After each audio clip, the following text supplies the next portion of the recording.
Hello guys, this is Sapphire Yagman with the review for Reign episode 3.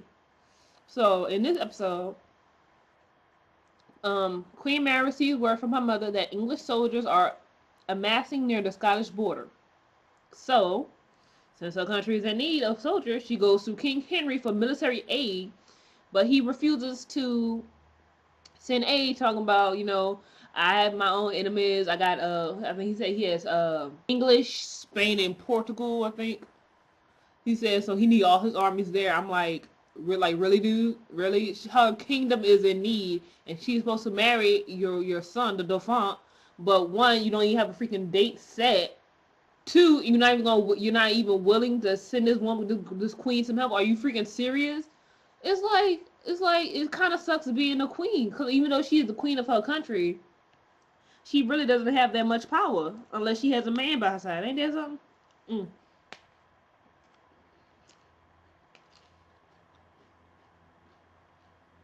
So, Prince Thomas, he's the son of the King of Portugal. And so she decides to try to negotiate a deal for truth by, with him.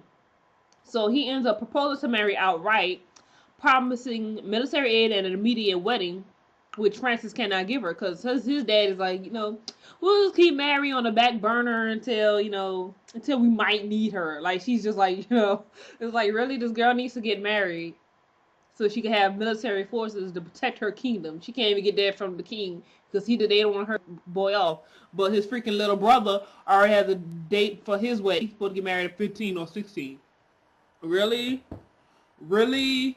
These kids is old enough to be probably married or freaking ready, and you would holding off until you might need Scottish. Really? It's just like, it's like her people's about to sit here and die playing around with King Henry of France. It's like it's an insult to her. Like, seriously, her people are in need. You don't want help because and you just got the girl on the back burner in case your son might need to marry her, just in case, It's like really? So, when Nostradamus is publicly pressured by Henry to demonstrate his future seeing abilities, he tells Mary that the lion will fight the dragon on the field of poppies. So they like what? And he tells the other girls like, I can't remember which one of her ladies waiting is, but he told her that she will fall in love with a man with a red, like not red, white like streak on his I think on his neck. Oh no, behind his ear. I think behind his ear. And he tells the other one, another one, you would never see your family again. I'm like, Jesus. I'm like, all his premonition was kind of like sad and stuff. I'm like, wow, dude, you don't got no happy ones for people? You don't got no happy ones? Is everything in all gloom and doom? So then we have Mary telling Francis of Thomas's proposal, which prompts Francis to threaten King Henry that he will tell Catherine of his affair with Kenna, Mary's handmaiden. Henry is pleased by Francis' initiative and agrees to send 6 companies of troops to Scotland. Bash, the bastard child, rides out to deliver the orders to the troops, but when he returns, he is gravely wounded as they was ambushed by the English before they could set sail. So Henry and Catherine realize that this means the English were warned by a spy at court.